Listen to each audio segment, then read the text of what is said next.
Welcome to Win the Future, a podcast where we chat with folks who are tackling the most significant challenges our communities face today to make for a better tomorrow. I'm your host, Brett Roster. This is episode number 14. Hello, everyone, and welcome to another episode of Win the Future. I'm your host, Brett Roster, and today we have a very special guest in Mona Jhaveri, who is out of Ridgefield and founded an amazing nonprofit called Sound Effects that focuses on cancer research and innovation. And Mona, welcome to the program. Thank you so much, Brett, and really thank you for having me. I'm grateful to be able to share what we're doing at Sound Effects. Oh my God, it's great to have you on. And with that, can you tell us a little bit about your nonprofit and what the genesis behind it was? Sound Effects is a crowdfunding platform. And just to be really clear, it's a charitable crowdfunding platform for innovators who are working badly needed cancer solutions, but who lack the critical funds to move forward. So there's really no other organization that has taken on our model specifically with respect to biotech innovation and with respect to charitably crowdfunding biotech innovation. And then, as our name suggests, Sound Effects, we partner with the music industry to help us raise awareness and to help us raise funds. And the reason why we decided to do this is because way back when I started, it became very clear to me that the general public doesn't know what it was meant by biotech innovation. Because when the war on cancer was launched, say in Nixon in the 70s, in 1971 with Nixon, it was understood that research, if we're going to fight the war, we should donate to research for the cure. But that's not what really happens. Researchers don't generate cures. They generate discoveries and they have ideas and novel ways. But in order for those ideas to become real medicines, they must advance through what we call the pipeline. And the people who do that are what's called biotech innovators. And so it traverses, great ideas traverse out of academia and they move into the hands of biotech entrepreneurs who then must raise money and then must advance these ideas into something that's palatable and capable to show promise. And they hand that off oftentimes to pharma, and then pharma takes it to market. But this path, this journey, basically, is not known to the public. They think, the researchers still haven't found that cure. So it became our job at Sound Effects is to really shine light on who these innovators are, what biotechnology is, and why the public can and must get around it if we are to see better results in our war on cancer. So that's basically what Sound Effects is about. And can you tell us a little bit about your journey to founding Sound Effects and your background? I grew up in Westport. And from there, eventually, I went to Wake Forest to get my PhD in biochemistry. While I was in the National Cancer Institute, my lab had discovered a novel way to combat ovarian cancer. And I was fortunate enough to figure out how to get the patent rights to this discovery. And so I got the patent rights, and then later on, I learned how to spin out a company and try to develop this technology, and then try to go out and raise money and write a business plan and do all the things that entrepreneurs do, and write grants, but all in an effort to develop this technology in hopes that it will one day continue and get to market and help people in need. And mind you, ovarian cancer is one of the deadliest cancers for women. In that journey, and when I became what I call a biotech entrepreneur, I started actually going to patient conferences. I wasn't only sort of in my science head. I started to learn what it is that patients need. I learned as a biotech entrepreneur that it would behoove me to figure out how to be in touch with people that are suffering from the disease, be in touch with doctors, see what's really happening, understand what the current marketplace look like in terms of addressing ovarian cancer. And from there, I really expanded my horizon and understood what this disease really is and why it was really hard to tackle.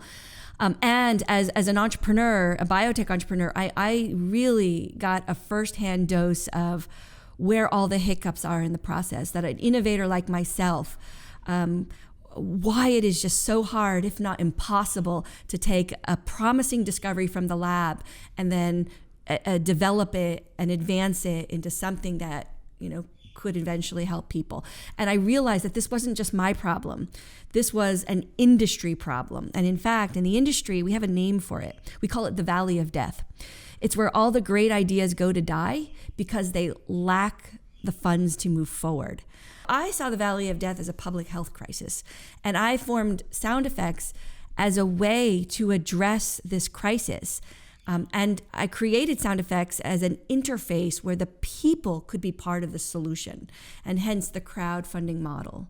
That's fascinating. And in your work with going to patient conferences, was there a point at one particular story that really touched you and showed you I'm doing the right thing here. This is really my path and my calling? I did attend an ovarian cancer conference. This was in DC.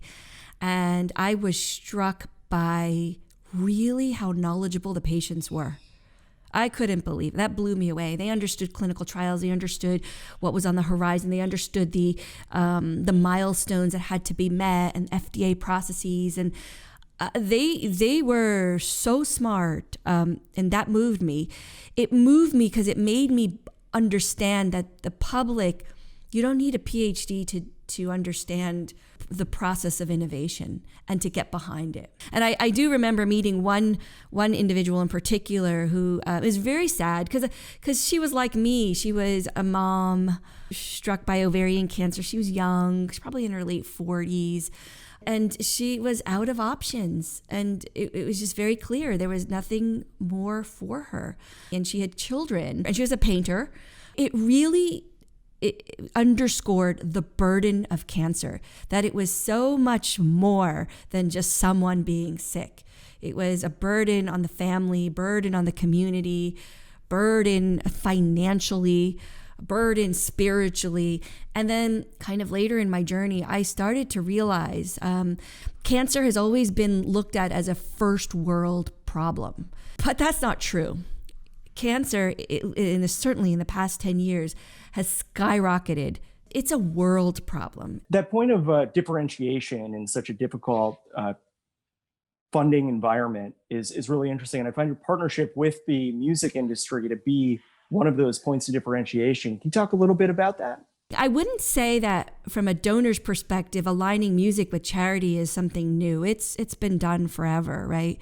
Music and musicians can influence change. They can shift cultural norms. And we knew that as sound effects. So we thought we have to do the very same thing. We need to get musicians that can help redirect thinking around how we fight the war on cancer. And in our case, we want to redirect thinking toward innovation, toward the people that actually have solutions in hand, but they lack the funding.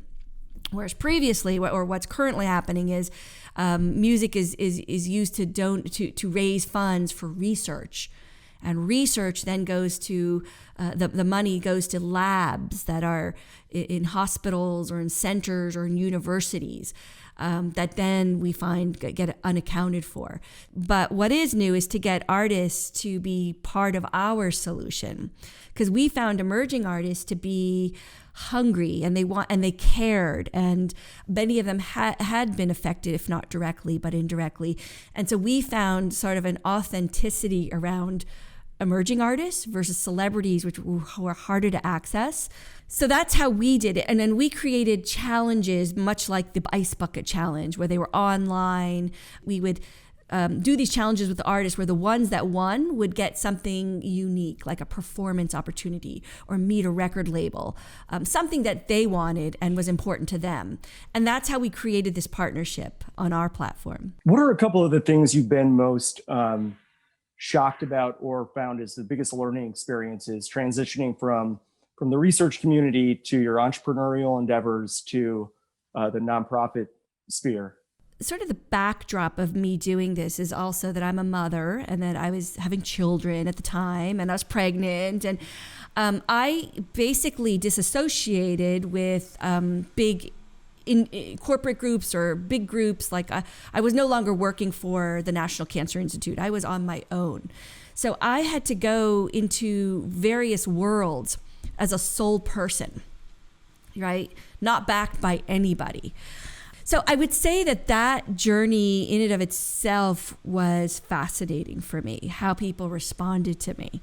When I started my company, for example, I was out there writing business plans, pitching, and pregnant, which was a sight to see because that's not what people see normally. The whole journey of dancing between being a mom and then pioneering something that was not just difficult, it was like virtually impossible to, to crack this nut, which was so steeped in academia. And academia is an unyielding place. Like, there are how innovation goes is largely dependent on the leaders of the field. And the leaders are oftentimes white men. And that too, even when I grew up in academia, all my mentors were white men, almost all of them. And a few were women, but not many. And now this is changing. We have more women professors, more women voices. But I always found that the women were far more interesting scientists, were more creative scientists. And so that was always exciting to me. And I want to emulate those very women. So I would say maybe my journey as being sort of a sole person would always shock and intrigue me. Even though I'm a scientist and a PhD in my own right, I still wasn't credible enough. And so it took me having to get much better at my own game and having to build credibility around me. So while I haven't changed in what I'm fighting for, I've had to strategically place partners and people and support and whatnot so that doors would open. Great. Well, Mona, we're going to take a really quick break and then we will be back for the second part of our interview. Win the Future is sponsored in part by Connecticut by the Numbers.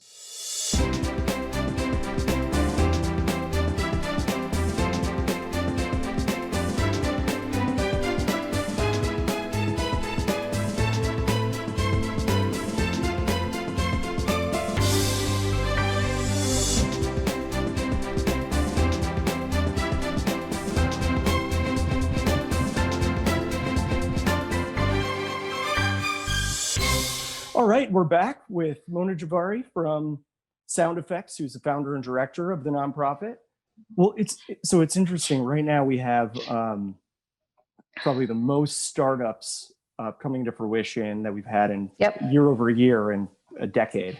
And the unfortunate reality is female entrepreneurs get funded to a far less degree than male entrepreneurs, which is incredibly discouraging and ridiculous. But with that, as somebody who's been successful, what advice would you have for young entrepreneurs, specifically female entrepreneurs, in terms of sticking with it or resilience through this time? It's been reported over and over that women raise less money than men in the venture community. Women struggle far more, and people of color struggle far more.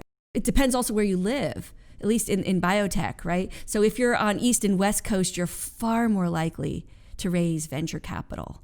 And also if you're associated with certain institutions, and that doesn't mean that you have a better idea or that your idea will fly, but it does mean that you can tap cash. So as far as what I would say, I think just as I've been down this journey, I think it takes an extra resilience to be somebody who's not square in the sweet spot of investors.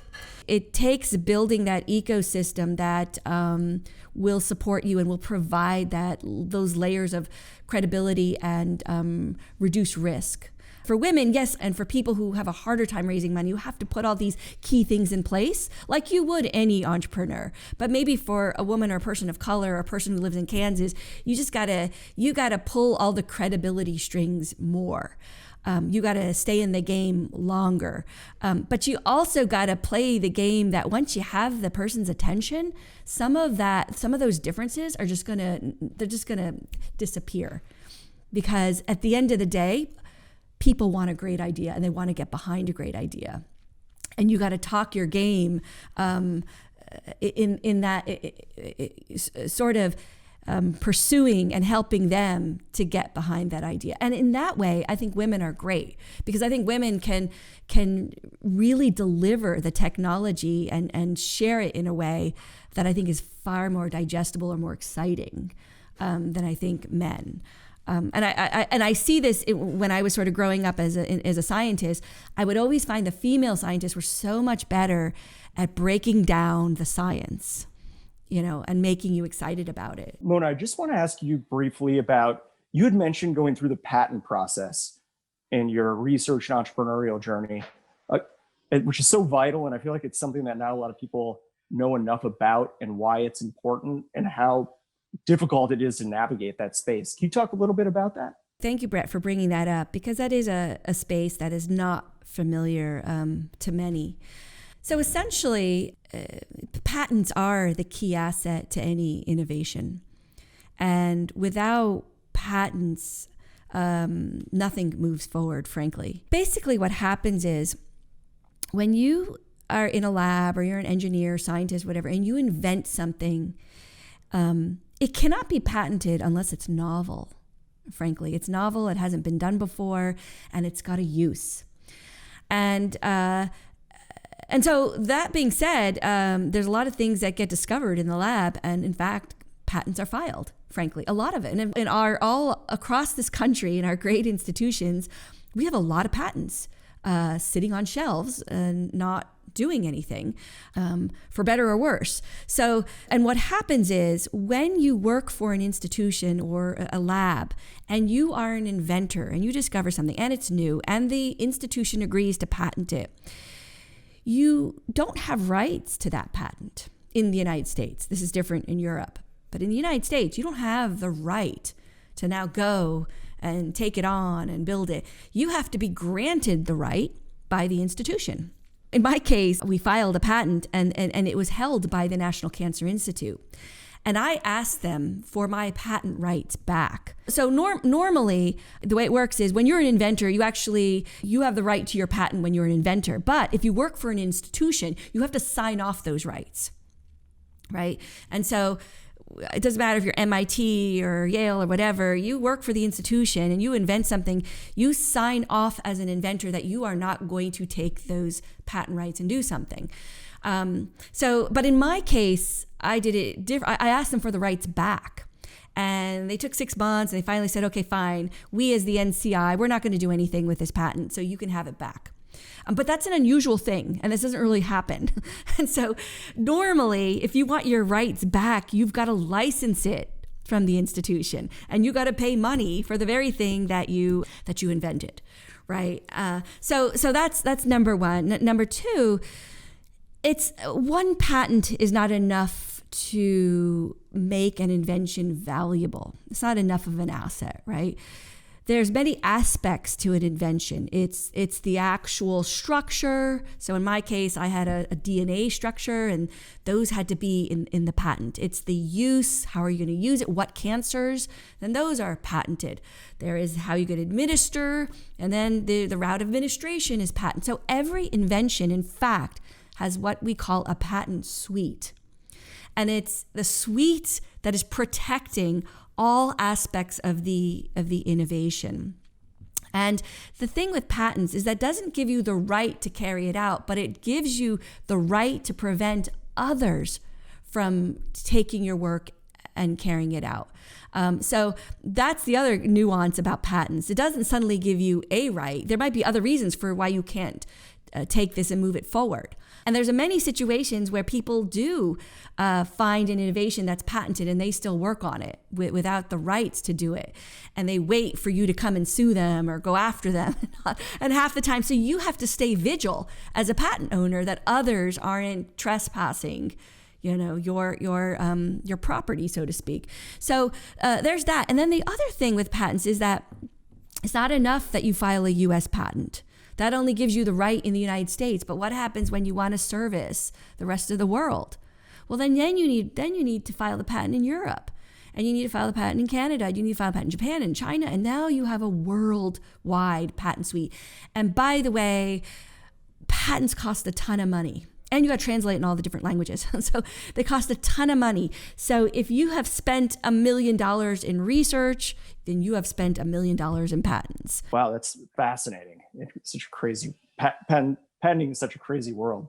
Another crazy world is the government role within the cancer research and medical structure.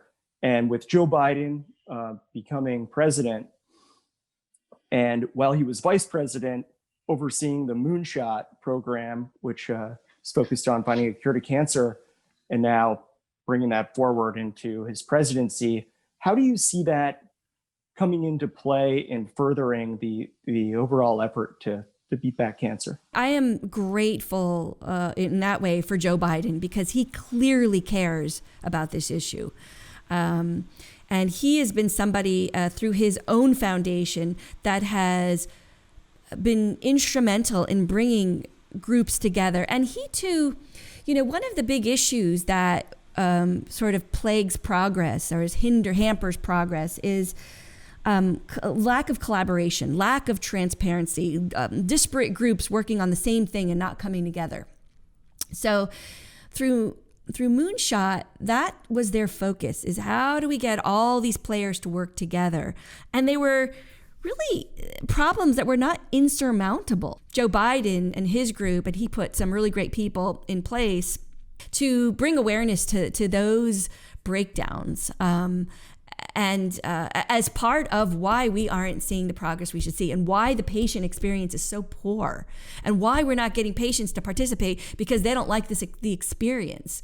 So all of these things were really important. And I think he leading that effort came to know about where the holes were, right? So I think that's all in our favor. He didn't focus so much on innovation, but I think with COVID, that has turned the page for us because now the public is focused on innovation. The public understands what vaccines are, what tests are. Words like mRNA were never said before. People never said PCR tests. Well, science has been doing this for decades. It's just now we're finally, our language is now a public language. And for me, this is just, this was so unimaginable when I was working, at the NCI. We couldn't even envision how things we were doing in the lab were one day going to become real life things. As life has it, we have this pandemic, but we also have Joe Biden. And the two, my hope, it will be the impetus that innovation needs, especially these innovators that are on the ground and they're in the labs working day and night and slaving. We need a spotlight on them. Because I will say that the companies that come to me that have an innovation in hand, many of them are working at their own risk. They're mortgaged their houses, they've taken their savings and they're putting it into the company and all at their own risk in hopes that this innovation will raise money and will become something. And nobody knows about it. So I find the journey of the innovator fascinating and untold, basically. And I think, again, at Sound Effects, we want to place them as the heroes at the forefront of our cancer battle. How can folks get involved or help in the effort? What would you recommend in terms of either contacting Sound Effects to donate or to help out the effort? We'd be grateful if they could visit our page, soundeffects.org. We're also on social media, all formats of social media, LinkedIn, Facebook, Instagram, and Twitter, and to follow us and follow what we're doing and what campaigns are on the horizon and who's, because in fact, it's fascinating to see how just the innovation and all the great ideas that one cannot even imagine that are now, at the forefront and ready for the public to support as they see fit, basically. I would say as somebody who's been leading Sound Effects, that's probably the most exciting thing, is that every idea under the sun is out there. It just really is. And it's super exciting. And it may not work, but, we have this saying, we have to invest in failure if we're going to learn and succeed. So I say this to the folks out there, come to our website, soundeffects.org, check out our campaigns, and donate, because you'll be part of this movement of supporting innovation as an access to fighting the war on cancer. Excellent. Well, Mona, I can't thank you enough for your time. Thank you, Brett. I'm so grateful to share what we're doing. It's great having you as a guest. Appreciate it. And thanks to everybody for being with us for another episode of Win the Future. Thank you for listening to the Win the Future podcast, sponsored by the strategic communications firm, A Better Campaign. Make sure to visit our website at abettercampaign.com/winthefuture. Please, don't forget to subscribe to our podcast on Spotify, Apple Podcasts, Stitcher, or wherever you get your podcasts, and share it with your friends. Thank you for tuning in. Please tune in again next Thursday for another episode of Win the Future.